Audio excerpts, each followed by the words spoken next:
Hello, viewers, and welcome to a new basically reaction or analysis in-depth video here to the Pokemon Direct that just dropped technically yesterday. I was actually busy throughout the entire day yesterday, so I couldn't really give a true reaction to it or try to keep myself away from it. It was pretty hard with everything that was kind of going on yesterday, but I'm here to just kind of go into it with my in-depth analysis, all my reviews, and kind of maybe talk about some things that you maybe had not potentially heard of yet. Because there has been a lot that was revealed in the trailer, but there's some behind the scenes that were revealed through the Pokemon website or the Pokemon Twitter that has been basically not announced really unless you follow those sites basically. So if you literally just watch the trailer and you only saw that, you have no knowledge of what actually some of the details of Pokemon Gen 9 has to it. So definitely keep watching the video. I'm going to dive with the most important stuff in the very front, so we can just dive right into it and get the less important stuff at the very end. I think that will make the most sense. Obviously, I have the whole direct thing open here right before you. Um, but let's go ahead and just dive into talking about the actual direct itself. So what I'm going to do is I'm going to go ahead and jump to the announcement here per se um, of the Gen 9 trailer. So let me go ahead and pop this all up. Oop, if it wants to load, of course. And I'm going to go ahead and mute the lovely audio. So as this plays here, yeah, what a lot of people maybe did not know that if you guys don't follow their Twitter or the actual Pokemon main account on their website and all that, is that this is actually an open world game, supposedly. They've been really saying that in all the descriptions. This brand new open world adventure, no borders, go basically where you want. Pokemon are going to be roaming. Well, we don't know if it's going to be an Arceus take where we're going to be able to like crouch and hide and throw balls, or if it's going to be a mix of like kind of like what Let's Go was, we still run into them, or like the wild area of Sword and Shield, we still have to like run into them. What kind of open world experience is this really going to be, and how are they going to limit said open world? Because obviously there is a lot of weird gimmicks to having it open world, because obviously say if you go to the right and that's all level like 50 60 Pokemon, if you grind in certain areas to get yourself to like level 70 whatever, progress somewhere that's technically further in the story, is that going to mess up your overall experience in this game? That's what's going to be really interesting.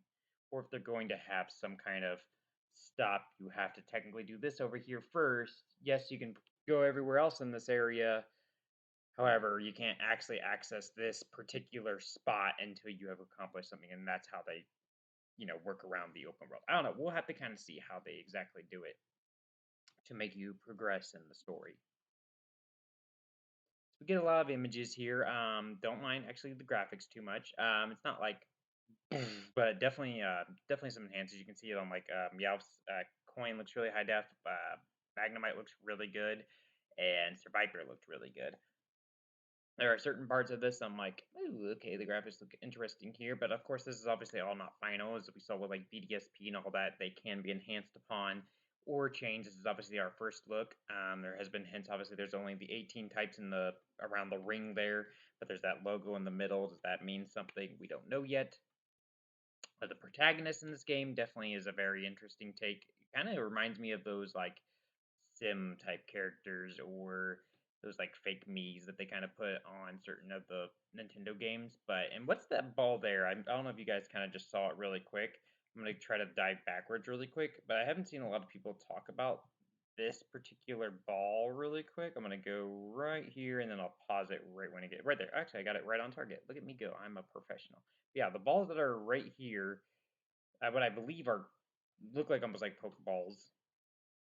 What are these? What is this item per se? Is it something I'm not familiar with? Is it in another series I just don't recall?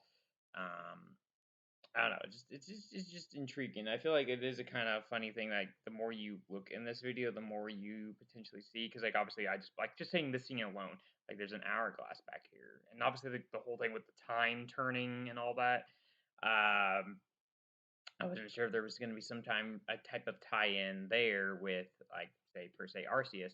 And I was really studying this room because, as many of you don't know, there was or maybe do know, who knows, but a data miner or a hacker or whatever that got into Legends Arceus that found a secret room that kind of looked like it was a futuristic room.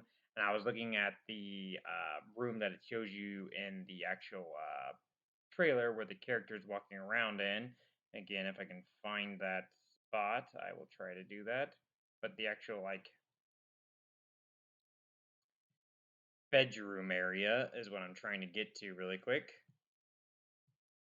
But like this area, we were wondering if this room was technically the secret room that's in Arceus, but does not look actually 100% the same. There's some different posters and clocks and stuff like that as I studied through it myself. And obviously, you see that little bit of the map there, which has a lot of tie ins to apparently Spain, which I think it's a really cool region to kind of base off of. When I won't lie, when I first saw the trailer, I definitely thought it was Detective Pikachu or something like that. I don't know what you guys thought. Let me know down in the comments what you guys thought initially the trailer was for. And then we got the lovely starters, which I'm going to pause here before I talk about those. But yeah, I did definitely think it was uh, potential Detective Pikachu something. There's definitely something going on here. Why it kind of looks like it's almost like either a Ferris wheel or there's a bunch of the like black dots and big oval guy. I don't know. There's also this like I don't know if you guys remember, but in Legends Arceus, there's like that weird machine in Lavington's room. I wonder if that has some kind of ties into how it's all gonna go to the future and past. I don't know. We'll have to kind of figure out if they tie in Arceus with what this new generation is going to unfold. But let's go ahead and talk about the starters that we see right here. I do really love all three of them. My first initial genuine reaction to everything was I am Team Duck, whatever, quack quack, I don't know. He gives me Donald Duck vibes, and I don't know why. And he kind of looks like the sailor, H1. I like him so far, but uh, as in past, I have been very turned off for certain ones. I did really like Sobble. Grookey was my favorite in the Gen 8, and that still stayed all the way to the final evolutions. But I did like all three, and you guys can watch my reaction to those. Those are still on the channel for the Gen 8 direct and all that stuff. But speaking of Gen 7, or sorry, not Gen 7, Gen 9 here, but yeah, like Gen 7, I really loved Popplio, but as it evolved and became the Primarina and a little bit more feminine, I kind of fell off of it and grew more into Rowlet and Litten a bit more so. But yeah, so it's definitely going to have to see how they progress. I have typically gone into most Pokemon games, I think, other than Gen 7 and maybe Oras possibly, and to basically, oh, let me look at all the leaks, let me look at all the spoils, let me see what everybody's potentially thinking, all that type of stuff. I think for this generation, I'm going to do the exact opposite and just go in completely blind. I think that's going to be an interesting just take on it. I've always been one to I don't care, just spoil me. I want to know as much as I can about it. I did that with Arceus. I did that with Sword and Shield, and I did that with Ultra Sun and Moon. I was just like, I'm gonna look at what everybody's posting about it, what leakers have said, what potentially everything is we're thinking. I'm gonna try to avoid anything besides what the actual Pokemon site says and the Pokemon Twitter. Maybe also just the actual Pokemon account itself, just whether it be its websites, all that great stuff, and just go off that. Now, I'm sure because I do use Twitter, I do use social media, all that, I'm probably going to get spoiled somewhere. Something's going to leak somewhere, just like it did with Arceus, just like it did with, Sword and Shield. Things get put out there and it blows up like a firestorm because, like I said, there are people that, like that whole spoil thing. But again, I don't, if I do end up, I'm like, how could I, whatever. It's fine. It's fine. Whatever. It'll be what it is. But I'm really going to try my best to try to stay spoiler free on Gen 9 until it's out. My genuine predictions for everything is I think ultimately at the end, I'm probably going to end up going with the fire starter, but I really hope the duck guy gets, I don't know, he's like derpy, does it Donald Duck vibes, and I don't know, like cellular aspect kind of speaks to me. The fire one's probably my second favorite. See him turning like a Tyranitar, Godzilla, Kaiju type thing. He also got that stem thing on the top of his head, almost like it could be a fire grass type, which would be an interesting type that we do not have at all. So I thought maybe that could be some kind of something they do. And then the grass star, which I know they came up with their names. It's like Quaxley, something Coco. I can't remember the Fire Flow, Coco or something like that. And then Spirit, I can't remember 100%. So I apologize, but I thought maybe it could be Grass Ghost or something like that with its name. So just will it stay on four legs like some have, or will like how like Mudkip stays on four legs throughout? Will it go from four to two or around different stages? We'll have to kind of just see um, exactly what happens with this grass starter. Already given me some of him. It's very cute. Don't get me wrong. I love the cuteness of the grass starter, and I do like the grass starter. But again, when it's usually a feministic Pokemon, same with like a Teleon, Primarina, I forget a couple others. But when they have that, it's usually I'm just usually not one to pick a girlish Pokemon usually, but I do have a couple obviously that are my top favorites of all time. That are girlish Pokemon, but either way, we'll have to kind of see what happens with the grass starter because I think we can all say that's going to be the one that's going to be the most interesting to see what they end up doing with the four-legged creature. And of course, I think most people are on the other two of like, what are they going to turn into? There's so many possibilities, pirates or, like I said, Godzilla type aspects, dragon, different stuff that the other two can potentially change into. But we'll have to kind of just see as more of Gen 9 stuff gets out. I'm going to assume the next thing we maybe see for it is going to be around E3 in June. If I had to guess when they would drop anything further for it, my prediction. Obviously, I think they'll release this in November. That's usually the time that they go for with these things. But yeah, if you guys want kind of actual more genuine proof of the whole like open world and all that type of stuff, like I say, you can go on Pokemon.com or even just the Pokemon website, and they hint heavily at the open world thing pretty highly. Uh, be interesting to see what actually Pokemon get in this. I know when the trailer first was dropping, when they were showing it all, I initially thought it was a Gen 4 something because I saw like obviously Starly, a lot of just Gen 4 Pokemon that were being shown in the images. So I was just like, oh, this is some Gen 4 thing again. But luckily, yes, it was definitely a new region. It'll be interesting to see what other new Pokemon we potentially get throughout. And yeah, just how everything is going to truly progress in everything. Oh, here's the names. Yeah, I'm gonna probably butcher those, but they are single typing, which is very interesting because you could say this one could have been water flying, or this could have been like fire dragon or fire something, whatever. I don't know, grass normal. I don't know, but definitely interesting what they are. And then yeah, protagonist definitely like it's got like the schoolboy vibes. I do like the outfits of Scarlet. I like the name of Pokemon Scarlet, but it's just like Sword and Shield. I liked the name Pokemon Sword more than I liked Pokemon Shield, but then I saw the legendaries and I was like, ooh, I really want Pokemon Shield because I really loved Zamazenta. So it'll be interesting once we get more information about them where my mind will go. Because right now, if you ask me, I pick Scarlet, but after seeing more through trailers or details, will my mind change? Who knows? Um, Obviously, there's the whole thing. I'm sure most of you maybe saw if you do follow their social medias and all that. But the Japanese logos have a little like star icon above the Pokemon logo, which could that be tied into something? Because like Pokemon Oras had the like whatever the balls for Groudon and Kyogre were in them. The X and Y had like the Mega Stones. Gen 7 had the Z crystals in there. So just like, ooh, could that be a tie into something? There's a lot of like obviously exploration and something with like you see two things of the moon through lunar guides and what seems like either the globe or the thing of the moon in the trailer that was shown. So it's just like, is there going to be something involving the moon in this? Kind of like it gives me Dragon Ball Z vibes. Full moon maybe does something to certain Pokemon. Who knows? But yeah, I don't know. I do really like the girl protagonist in this one, which is really very rare for me to say. I'm usually obviously always pick the guy, but I do like the girl protagonist in this game. She's very cute. But yeah, we'll just kind of have to see as more information comes out. But like I said, I don't think we're going to get anything more until probably June range. If I had to guess, there is this whole speculation that something is coming in April, like late April, which is before E3 and everything. So we'll have to see. But let's go ahead and talk about some of the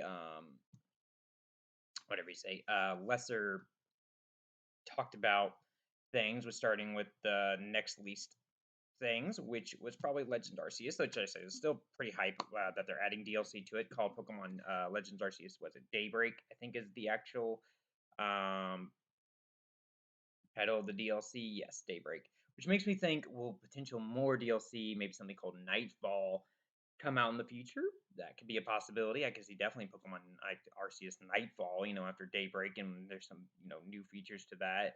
Obviously, just new alpha Pokemon added. No, new Pokemon, no new forms or anything super crazy. Just apparently some just new side quests and stuff like that. But there's also this whole thing where it's like, ooh, can you do like double battles between both Arceus and say Dialga or Giratina?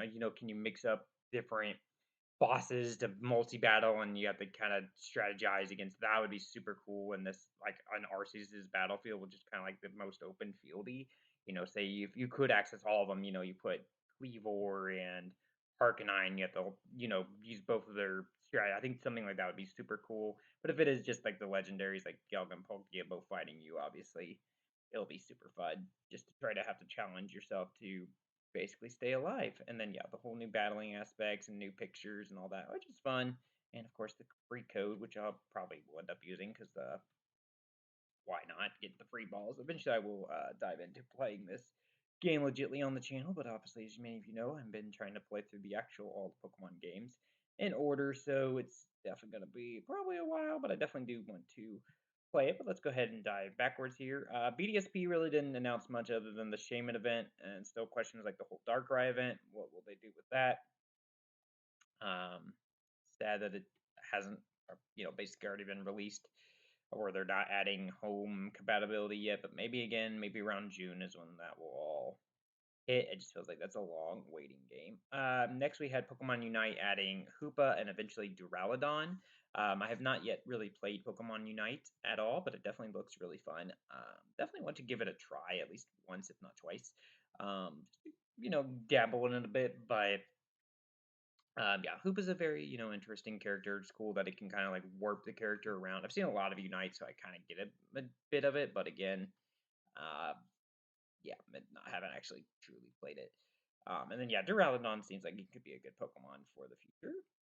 And then what was the other announcement? Oh, Pokemon Go was the last kind of thing that they talked about. It seemed like on that whole thing, which I don't see anything on the website here for Pokemon Go, but that's fine. But yeah, they basically did a my camera's bugging out. There we go. Now we got me full screen. Live editing at its finest. But yeah, Pokemon Go is saying Gen 7's coming out, which I still kind of play Pokemon Go. I'm not as big into it as I was probably a couple years ago. I think the last I really dove into hardcore was probably right at the end of the Gen 5 release. It's probably right when I kind of died off of it. I definitely was for a while, like every day, doing something new through the quest or different gameplay and everything like that. Didn't do a lot into like the battling part of it all, but at the same point, I have played a lot of the Pokemon Go stuff still, and I still do like the daily, Pokédot spin, the daily research thing. I catch new things that are around me and stuff like that. But other than that, I don't dabble into it definitely as much as I used to. But that's how life kind of goes different times. But either way, yeah. So it's definitely exciting to see Gen 7 eventually coming. I think they said it's March 1st, so if here in a few days we'll have Gen 7 Pokemon coming into Pokemon Go. I still feel like there's a lot missing from between Gen 5 and Gen 7, but again, maybe that's just because I haven't hardcore been diving into it. Like I haven't seen a lot of the spawns being more Gen 5, Gen 6 Pokemon. It's been just kind of still the weird variety of Gen 1s, Gen 3 and whatever. But I guess I just expected more things before Gen 7. But at the same point, I'm definitely still excited. Probably whatever it is released or patched out, I'll probably try to catch as much as I can, obviously. But then again, it'll just probably, once the release is done and I feel like I've gotten my fill of those Pokemon, it'll be just kind of like, okay, now I've done it, back to just, touching it here and there, or maybe when I go to bigger places, that have more spawns and stuff like that, that's when I'll play it, like when I go to like a park or something, which of course won't be until like summertime. So Yeah, definitely. Like I said, a lot revealed, a lot of great content. Obviously, there was like the whole new anime series that's going to be coming out. That's going to be set in a Sui, which will be interesting. That's because it's not obviously Ash or anything like that. So, what will the actual main anime have? Who knows? But yeah, I think the next major. I mean, obviously, there's something coming in April, which I don't know what yet. Hinted heavily on Twitter like some point before April 30th is I think what they have been saying. And then obviously yeah, E3 would be the next major event. That usually Nintendo and all that have announcements throughout. That probably be the next time we possibly see more Pokemon news. And then obviously it's probably be a November release, somewhere between June and November. Maybe some kind of something. If I had to try to throw a dart in the board, I don't know. What's a major date? I don't even know between you know June and November time. I don't even know. I'd say like October because that's Halloween in there, but I feel like that's a random time. But I don't know. Probably just some other random trailer thrown in there around that time just to kind of get the hype up before it's released and everything like that. So definitely big for Pokemon coming up. I mean, there's just so much as a content creator myself that I'm just like overwhelmed with that they're still coming out with because it feels like there's times where I'm like, oh, I'm finally like, there's not something super big coming out right now or yet, and I'm like, okay, maybe I can kind of catch my breath, and then five things now it's because I'm like, oh, now I've got like new Mario Kart DLC, the Lego Star Wars game, Pokemon stuff, new Pokemon games and DLC, and yeah, it adds a lot more to the plate. That's just like, oh god, but it's awesome too because it's like, oh, more stuff to make content with and things I want to test out and make content with. So it's just like, I just think it's gonna be fun. So I hope you guys did enjoy this kind of faux reaction. Like I said, no, it wasn't the genuine reaction that you would have gotten if obviously I was trying to keep away from it all, but it was just kind of impossible with everything I had on going on yesterday to basically avoid everything. So I figured this is the best way to go about it. Give what I thought about it throughout. I thought it was all amazing. Like I said, probably what 8.5 out of 10. I just it's that whole thing of like I want more, I want to know more type of a deal, but that's just how my brain's always worked. So I know eventually we will get more, and it's just a matter of being patient and waiting. Um, but yeah, thank you guys so much for watching. Be sure you do smash that like button. We'll probably have maybe hopefully some kind of video or something going up later today. Other than that, though, I'm just gonna kind of hang around at home. It is my off day, but I do have my kiddos and everything like that, so it's gonna be a little bit of a busier day. But I hope you guys did enjoy this. I'll see you guys all in the next video stream, whatever it may be. This is gonna be the Modern Gamer.